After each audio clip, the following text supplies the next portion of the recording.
조선 21대 임금 영조는 붕당 정치의 폐해를 막기 위해 강력한 탕평책을 시행했고 백성들의 고충을 들어주기 위해 균역법을 실시한 명군 중 한 명입니다. 하지만 사람들은 51년 7개월이라는 긴 재위기간과 83이라는 조선 역대 임금 중 최장 장수 기록을 보유한 왕으로만 기억하는 경우가 많습니다. 안녕하세요. 역사산책 잡학다식 채널입니다. 오늘은 영조의 장수 비결, 영조의 장수는 왕권 강화의 기반이었다라는 제목의 영상 보내드리겠습니다. 구독과 좋아요 부탁드립니다. 감사합니다. 확실히 영조는 오래 살았습니다. 그러나 이는 영조의 노력이 수반된 결과입니다. 아울러 이런 노력 덕분에 영조는 더 많은 권력을 얻을 수 있었습니다. 과연 영조는 어떻게 해서 장수할 수 있었을까요? 보통 한나라의 임금이면 당대 최고의 의식주와 의료 서비스를 제공받습니다. 그런데 조선의 왕들은 이런 혜택에도 불구하고 자주 질병을 앓았고 수명이 길지 못했습니다. 왜 조선의 왕들은 수명이 길지 못했을까요? 그 이유를 알려면 왕들의 생활 습관을 알아볼 필요가 있습니다. 첫 번째로 거론되는 것은 왕들의 식생활입니다. 왕은 기본적으로 5끼를 먹었습니다. 먼저 초조반으로 아침 7시 전에 미음이나 타락죽 같은 유동식을 먹었습니다. 다음은 아침상으로 오전 10시쯤에 12첩 반상으로 12가지 반찬과 전골까지 푸짐하게 먹었습니다. 다음은 낮것상인데 오후에 먹는 간식으로 국수나 장국, 다과가 올라왔습니다. 저녁상은 오후 5시쯤에 나오는 상으로 아침상과 같이 12첩 반상입니다. 다음은 야참으로 밤에 약과나 수정과 식혜나 죽 같은 간단한 요깃거리가 나왔습니다.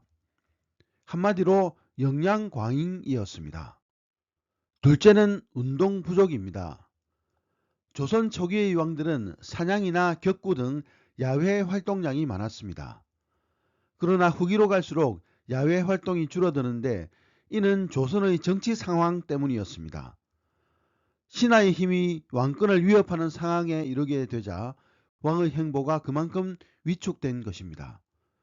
사냥은 동원 인력이나 물자의 양이 많았기에 자주 갈 수 없었다지만 격구는 충분히 자주 할 만했습니다.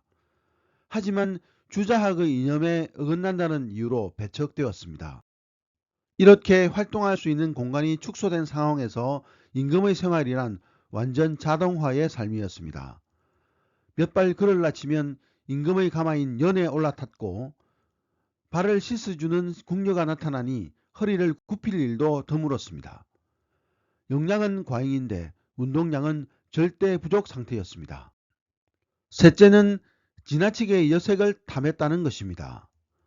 더 이상 무슨 설명이 필요하겠습니까? 궁궐 안의 모든 궁녀들은 왕의 여자였고 왕은 여러 명의 후궁을 거느릴 수 있었습니다.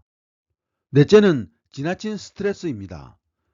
예로부터 임금의 일은 10,000가지 일을 챙겨야 한다고 할 정도로 방대했습니다. 이런 과도한 업무와 빡빡한 일정을 소화해낸다는 것은 여간한 정신력으로는 힘들었을 것입니다. 이것은 현대인이 고민하고 있는 성인병의 발병 원인과 똑같습니다. 이상은 왕들이 어째서 천수를 누리지 못했는지를 확인할 수 있는 대목입니다. 그러나 영조는 1694년에 태어나 1776년에 승하하니 83살이라는 최장수 기록을 세웁니다. 영조가 왕의 평균 수명인 47살의 2배 가까이 장수할 수 있었던 이유는 무엇이었을까요? 왕이 되기 전 영조는 잠저, 즉 왕이 되기 전 민간에서 살았던 집에서 생활했습니다. 그는 어머니인 숙빈 최씨의 근검절약 정신이 몸에 배어 있었습니다. 영조는 왕치고는 검소하게 살았는데 이런 검소한 삶 덕분에 모범 군주로 인식되었고 이는 통치력에 힘을 주었습니다. 영조는 하루에 5끼가 아니라 3끼면 만족했습니다. 그마저도 육류가 아니라 채소 위주였습니다. 단백질은 주로 어류를 통해 섭취했습니다. 중요한 것은 무슨 일이 있어도 끼니는 꼭 챙겼다는 점입니다.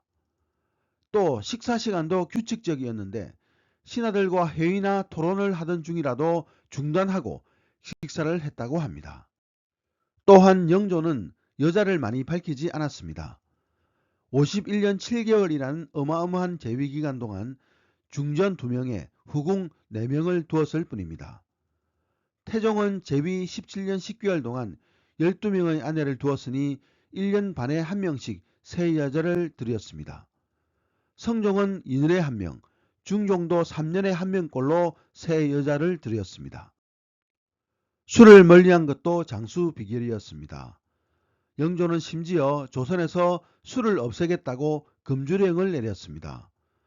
그래서 금주단속 특별수사대 금난방이 탄생했습니다. 영조는 종묘제례에서도 술을 쓰지 않았고 물론 자신도 마시지 않았습니다. 영조의 건강과 정치의 주도권을 잡은 핵심 키워드는 바로 눈물이었습니다. 영조는 눈물의 왕이었고 눈물을 믿었던 왕이었습니다. 영조의 형이었던 경종은 영조에게 독살당했다는 소문이 돌던 인물입니다. 이를 극복하기 위함인지 아니면 진짜 형을 사랑해서인지 영조는 경종에 대한 이야기가 나올 때마다 눈물을 흘렸습니다. 영조는 다른 눈물도 많이 흘렸는데 신하들의 압박이 들어오거나 자신에게 불리한 상황, 주도권을 잡아야 하는 상황이면 시도 때도 없이 눈물을 흘렸고 아이러니하게도 이 눈물이 장수에 도움이 되었던 것 같습니다. 조선 사람들의 평균 수명은 44살이었는데 그 2배 가까이 살았던 영조는 신하들을 압도할 수 있었습니다. 해가 갈수록 노숙해지는 영조의 정치력, 책에선 배울 수 없는 경험, 그리고 타고난 노력 등에 의해 경연장에서 신하들을 꾸짖을 정도의 학문적 성취까지 이룬 영조는 강력한 왕권을 손에 넣을 수 있었습니다. 영조의 장수가 곧 권력의 장수로 이어진 것이었습니다. 오늘의 참고도서는 조선의 민낯이라는 책이었습니다. 감사합니다.